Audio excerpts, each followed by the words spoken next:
That's mean इस वजह से भी content is king का वर्ड यूज किया जाता है कि आपका कंटेंट ही आपकी वेबसाइट का किंग है. जब तक आप अपना किंग नहीं बनाओगे तब तक आपकी साइट नहीं चलेगी. Site is like your kingdom, आपकी किंगडम है और उसका एक किंग होना चाहिए जो कि कंटेंट है. आपका कंटेंट यूनिक होगा, आपका कंटेंट दूसरों से डिफरेंट होगा, तो दैट्स मीन कि आप अपनी किंगडम को जो सा है आगे लेकर जा सकते हैं. जब तक समझ लें कि आप किंग मेकर हैं, आपने अपने किंग खुद बनाना है. अगर आप अपना यूनिक और फ्रेश अपना किंग नहीं बना सकते, दैट्स मीन कि आप अपनी साइट को आगे नहीं लेकर जा सकते, या फिर अपने क्लाइंट की साइट को आगे नहीं लेकर जा सकते, या जिस भी मकसद के लिए आप वो चीज लिख रहे हैं आप उसको आगे नहीं लेकर जा सकते. Usages of quotations and moulding them. इससे क्या मुराद है कि आपने अपने आर्टिकल के अंदर कोटेशन लाइंस यूज करनी है. कोटेशन जो है वो आपके आर्टिकल को समझ लें. अगर आपका आर्टिकल पहले इस नंबर पे था तो कोटेशन आपके आर्टिकल को इस नंबर पर लेकर जा सकती हैं. इसकी एग्जांपल मैं आप लोगों को गूगल के अंदर शो करवा देता हूं. कल मेरा नेट नहीं था ठीक, दैट्स व्हाई मैं एग्जांपल्स नहीं था शो करवा रहा. आज मैं एग्जांपल्स इसलिए साथ शो करवा रहा हूं कि फर्ज करें आप गूगल के अंदर कुछ भी सर्च करते हैं, कीवर्ड रिसर्च, मैंने सर्च किया, यहाँ पर नीचे आते हैं तो मेरे पास काफी चीजें यहाँ पर जनरेट होकर आ गई हैं जो कि गूगल मुझे यहाँ पर शो करवा रहा है. ज्यादातर यहाँ पर मुझे शो करवाता है पीपल आल्सो आस्क, जो कि क्वेश्चंस आ जाते हैं.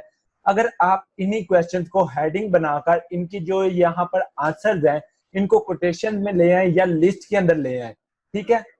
मैफ्रूक नहीं, कोटेशन के अंदर प्लेगरिज्म नहीं आता, लेकिन आप कोशिश करें कि प्लेगरिज्म के ऊपर हम बात करेंगे. अभी प्लेगरिज्म को आप स्किप रखें. अभी आप ये समझें कि मैं समझाने की क्या कोशिश कर रहा हूँ, क्योंकि एक चीज है कि मुझे समझ नहीं था आ रहा कि मैं आपको ये चीजें समझाऊंगा किस तरह. प्रैक्टिकल भी दिखाऊंगा लेकिन आप लोगों को मैं समझाऊंगा कैसे कि आप लोग इसको कंप्लीटली अडॉप्ट कर लें, आपके जहन में ये चीज चली जाए.